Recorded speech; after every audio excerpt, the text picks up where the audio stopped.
A Santa Igreja só comemora 3 nascimentos nas suas festas litúrgicas: o de Nosso Senhor Jesus Cristo, o da Santíssima Virgem Maria e o de São João Batista. O que há de especial no nascimento de São João Batista para essa comemoração tão solene? Eu vou lhe explicar no vídeo de hoje. E mais, esse vídeo ele é feito na intenção de reparação. Mas podem se perguntar, Lorenzo, reparação pelo quê? Se o Brasil inteiro comemora a festa junina, eu digo, meus caros, a última lembrança que se tem em qualquer festa junina, em qualquer lugar do Brasil, é de que existiu São João Batista. A última coisa que é mencionada é ele. Por isso, nesse vídeo, eu não vou falar de quentão, não vou falar de se vestir de caipira, eu vou falar sobre o último dos profetas de Israel, o precursor de Nosso Senhor Jesus Cristo.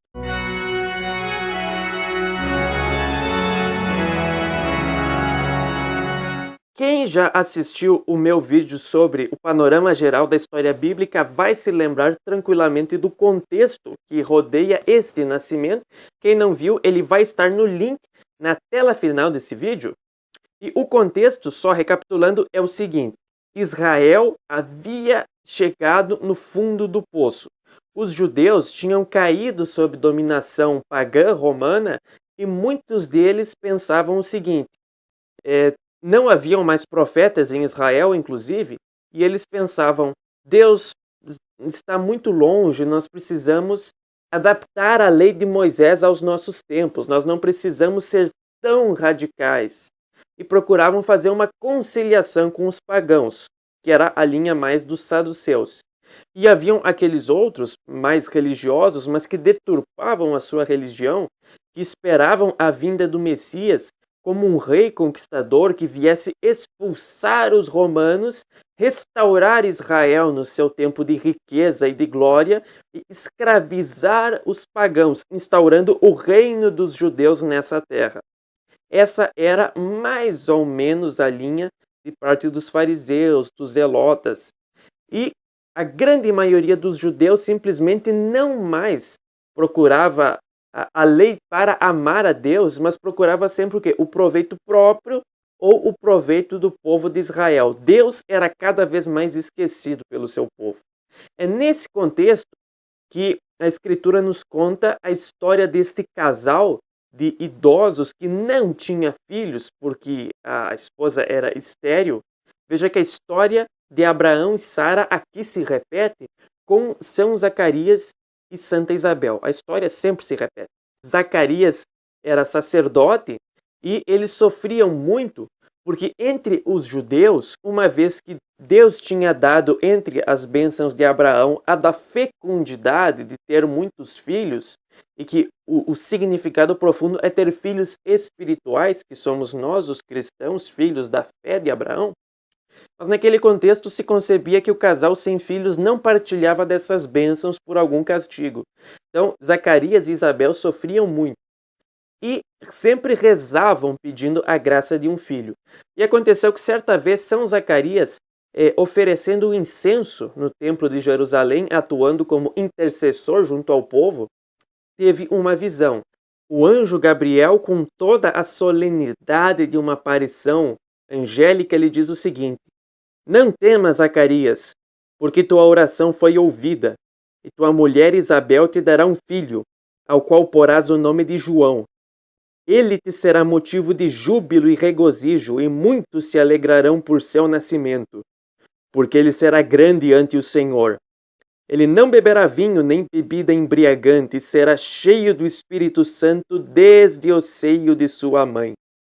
Muitos filhos de Israel serão por ele convertidos ao Senhor seu Deus, e caminhará diante dele no espírito e na força de Elias, para reconduzir os corações dos pais aos filhos, os descrentes à prudência dos justos, preparando ao Senhor um povo perfeito. Mas diante dessa aparição magnífica, São Zacarias, que era justo e repreensível diante do Senhor, não acredita. E por castigo, São Gabriel faz com que ele fique mudo até o momento do nascimento do seu filho. E aconteceu que alguns dias depois, Zacarias e Santa Isabel tiveram relações e ela engravidou. ela que era estéril, e, portanto, já era um milagre. Quando Santa Isabel já estava no 6º mês da sua gravidez, o mesmo arcanjo São Gabriel apareceu para a sua prima. Quem era essa prima? Era a Virgem Maria. Nossa Senhora estava em oração na casa de Nazaré, suplicando a vinda do Messias, a vinda do Redentor de Israel e que através de Israel resgataria a humanidade inteira, quando o anjo Gabriel aparece e lhe disse: Ave, cheia de graça, o Senhor é contigo, bendita és tu entre as mulheres. E ele anuncia o fato mais importante de todos os tempos, que é a encarnação do Verbo. Porque todo o restante, o batismo de Jesus, a sua crucifixão, a sua morte e ressurreição, são consequências que não aconteceriam sem a encarnação do Verbo. Portanto, Nossa Senhora pediu e obteve do Altíssimo aquilo que nem Abraão, nem Moisés, nem nenhum dos santos da velha lei conseguiram: a vinda do Redentor do gênero humano. Nossa Senhora, então, permanece 3 dias na mais profunda oração e depois ela parte em viagem para visitar sua prima Santa Isabel. Ela descobriu a gravidez de Isabel porque ela lhe foi contada pelo mesmo arcanjo São Gabriel. Então, pela proteção de São José e sob os olhares de todos os anjos do Altíssimo, Maria, a arca do Novo Testamento, vai da Galiléia em direção à Judéia visitar a sua prima, num cortejo mais humilde, mas incomparavelmente mais sublime do que as procissões com a Arca da Velha Aliança. Porque se na Arca da Aliança se trazia a lei de Moisés, na Arca da Nova Aliança, que é Maria Santíssima, se traz aquele que é o próprio legislador. E quando Nossa Senhora chega na casa de Santa Isabel e lhe dá uma saudação, Isabel fica cheia do Espírito Santo e exclama: Bendita és tu entre as mulheres, e bendito é o fruto do teu ventre. De onde me vem a dita da mãe do meu Senhor vir até mim? E aqui, o que aconteceu nessa saudação? Isabel também diz que o filho dela transbordou de alegria em seu ventre. Por quê? Segundo grandes teólogos e padres da igreja, a saudação de Nossa Senhora purificou São João Batista do pecado original no seio de Santa Isabel, para exercer a função de precursor do Messias.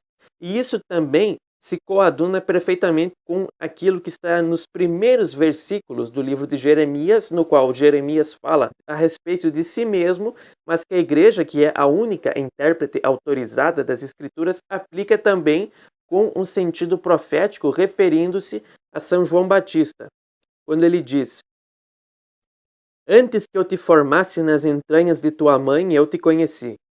Antes que saísses de teu seio, eu te santifiquei e estabeleci profeta entre as nações. Ou seja, aqui a igreja aplica a São João Batista estas palavras porque ele foi purificado do pecado original. Esse é o motivo dessa alegria sobrenatural e extraordinária que essa criança ainda no ventre de sua mãe tem, e que é uma alegria tão santa e tão transbordante que ela se comunica à própria Santa Isabel. Em retribuição, Nossa Senhora entoa o Magnificat. Magnificat anima mea Dominum, et exultavit spiritus meus in Deus salutare meu. Ou seja, a minha alma engrandece o Senhor, e meu espírito exulta de alegria em Deus, meu Salvador. Aqui São João Batista, ele já tem uma formação magnífica. Ele é abençoado com a Ave Maria, é abençoado podendo ouvir o Magnificat, e ele é o quê? O primeiro filho espiritual deste apostolado de Nossa Senhora que o purificou, preparando-o para a missão que ele viria a desempenhar. Nossa Senhora passou 3 meses servindo a Santa Isabel, sendo a mais humilde de todas as criaturas, que não tinha o rei na barriga, mas tinha Deus em seu ventre e, entretanto, serve a sua prima, que precisava de mais ajuda porque ela já tinha uma idade mais avançada.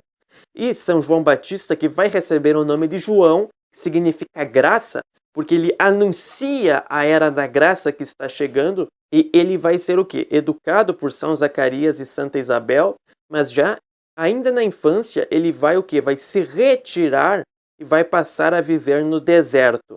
Essa vida de São João Batista no deserto permite elencar a hipótese de que ele tenha tido contato ou tenha tido feito parte dos essênios. Uma hipótese.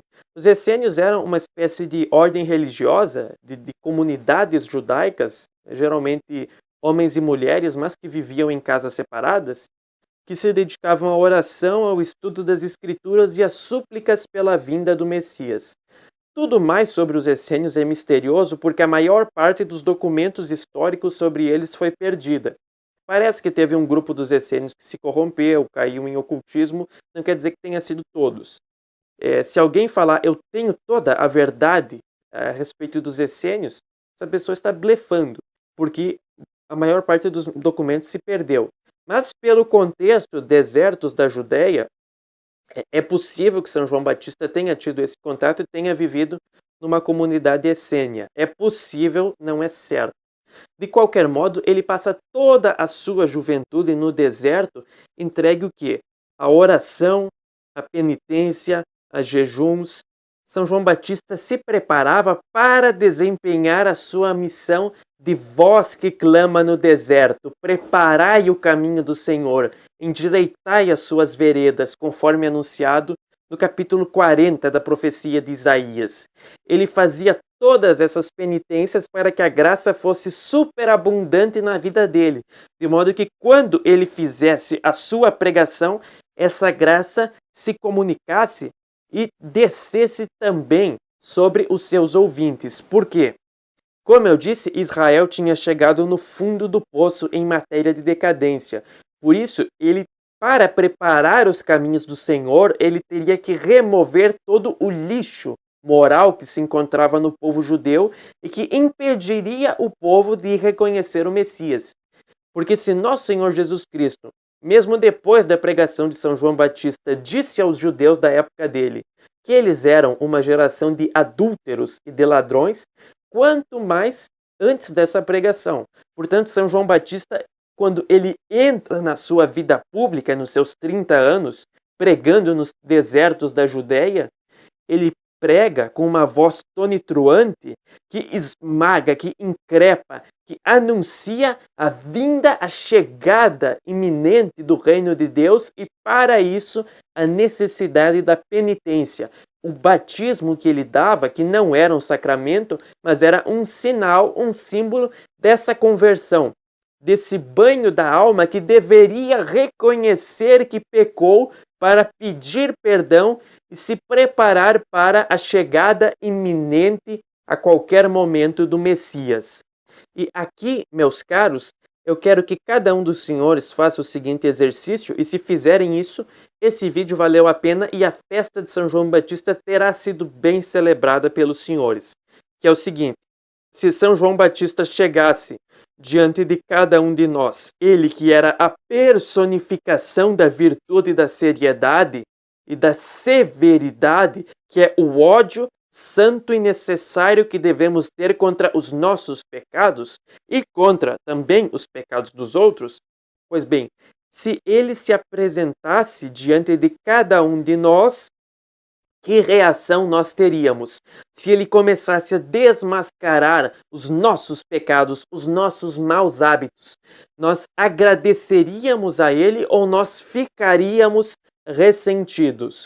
Por quê?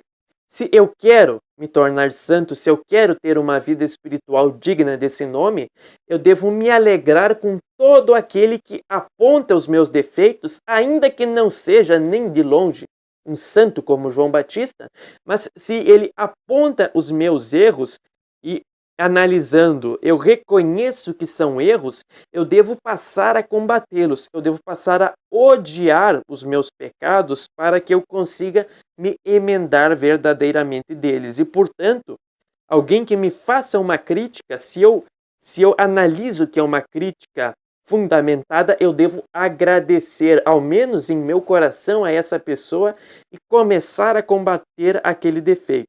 Agora, se eu estou repleto de amor próprio, e vejo uma crítica e fico ressentido e fico magoado porque alguém ousou dizer que eu tenho um determinado defeito, pode ser preguiça, pode ser impureza, pode ser orgulho, eu nunca vou conseguir me emendar daquele defeito.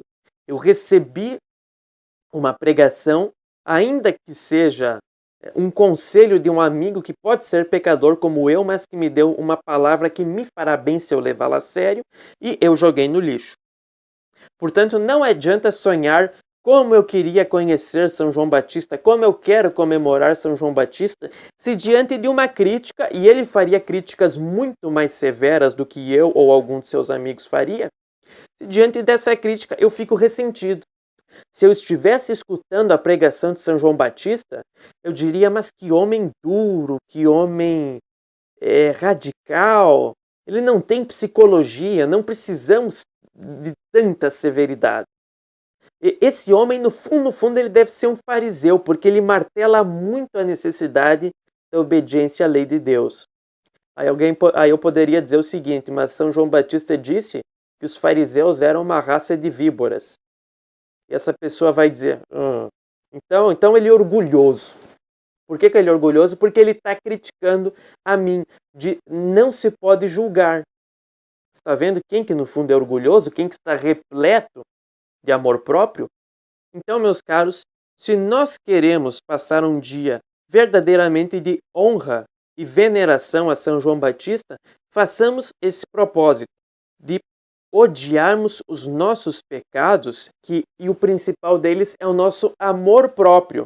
Que quando nós recebemos uma crítica, uma admoestação, nós ficamos ressentidos, ficamos com raiva, ficamos indignados. Se nós fizermos isso, nós vamos ter passado um dia em honra a Ele incomparavelmente melhor do que se a gente saísse brincar e pular fogueira. Uma última palavra a respeito da festa de São João Batista é que hoje eu nem mencionei o seu caráter do que? De batista, de aquele que batiza os homens e que batizou a Nosso Senhor Jesus Cristo. Por que Cristo quis ser batizado por ele? Porque o batismo era um sinal de penitência e arrependimento. Nosso Senhor não tinha nenhum pecado. Mas aqui se compreende, por exemplo, aquele trechinho magnífico da música Palestina dos Cruzados Alemães, que falando do batismo de Jesus, disse o seguinte: aqui ele foi batizado para que o homem pudesse ser purificado. Ou seja, o batismo de São João Batista não purificou a Cristo, mas Cristo purificou a água para que a água um dia, pelo santo batismo, pudesse nos purificar. Portanto, meus caros, esses são os meus votos para a festa de São João Batista. Fiquem com Nossa Senhora. Deus os abençoe e salve Maria.